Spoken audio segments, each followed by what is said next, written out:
I would like to recognize our first witness, Congresswoman Donna Edwards from the great state of Maryland. You're recognized for 5 minutes. Thank you very much, Mr. Chairman, and thank you to the ranking member and to all the members of the committee. I've been in Congress now. This is technically my 4.5 term, and this is the first time that I've been before the Budget Committee, and so now I feel that I truly have my sea legs with me. I wanted to share my views on some priorities, and obviously it's not comprehensive, but some priorities that are important to me and to the people of the 4th Congressional District in Maryland and to our state with respect to the fiscal year 16 budget resolution. I'll discuss a couple of pieces of legislation that I've authored on 4 specific topics. One is improved access to high-quality child care, continued support for the advancement of our nation's civil space program, and support for our nation's manufacturers through research and development tax credits. I also want to speak particularly about the no-no subject of allowing member-directed projects specifically for publicly owned infrastructure only. Mr. Chairman, the goals of any Congress are to create a budget that helps to grow and maintain a strong economy and a strong workforce. We have to ensure that working families have the resources and stability they need, and one of the biggest areas is the need for access to quality, affordable child care and dependent care. Studies have shown that in 20 states, including my home state of Maryland, the cost of child care for 2 children is more than the cost of a monthly mortgage payment. Many families must also balance the cost of caring for a senior family member or other dependent, not only the emotional and physical aspects, but particularly those of us who are part of the sandwich generation, finding the funds in our family budgets for services like adult daycare and at-home care so that we can remain in the workforce. Ensuring access to child and dependent care is also a national economic priority.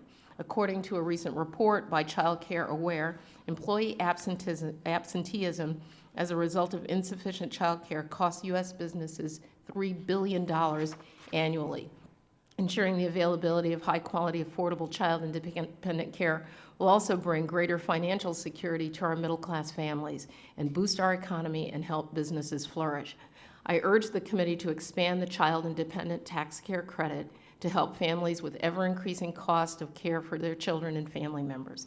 In addition, as ranking member of the Space Subcommittee on the House Science Committee, I urge the committee to join Chairman Stephen Palazzo and myself in creating bipartisan and timely direction for NASA. The two of us worked very hard on a bipartisan authorization that received overwhelming support because we realize the importance of the nation's space program and what that contributes to our economy. NASA is recognized around the world as a symbol of the United States' greatness as a nation and as in our leadership in science and technology. And frankly, much of NASA's work also benefits society in terms of new technologies and applied research that improves the quality of life of all of our citizens. NASA is taking critical steps now in building the systems that will eventually take humans into deep space.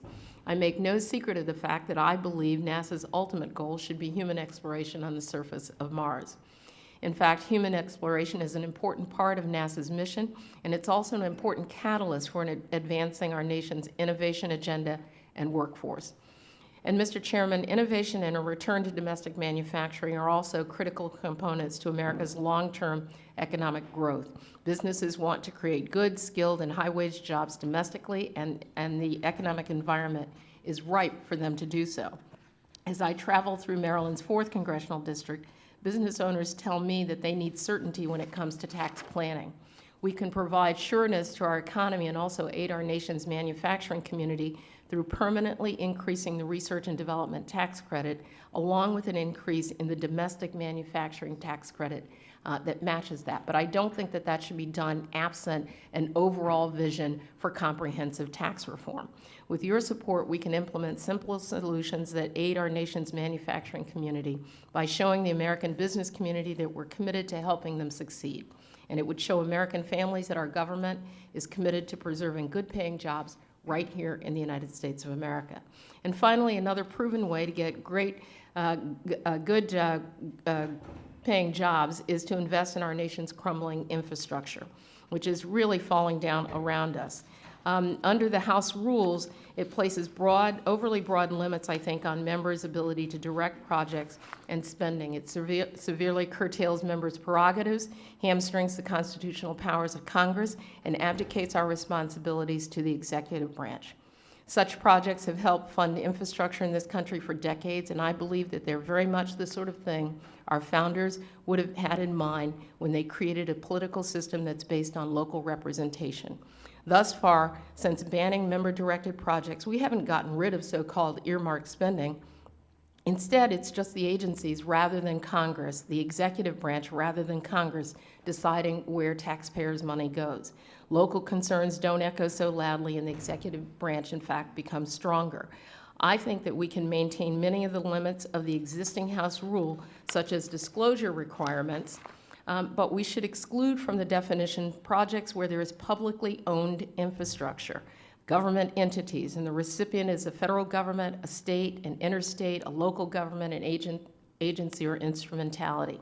And my renewed Public Infrastructure Investment and Job Creation Act would do just that by providing a defined process where citizens can petition the Congress about their concerns not being met at the state and local level and potentially get money to do much-needed infrastructure projects that are in the public good. And I will say just lastly, out in Maryland along the Suitland Parkway just a couple of weeks ago, the infrastructure crumbled under the Beltway, which is a federal interstate. It fell and hit a woman's car as she was driving and running her errands.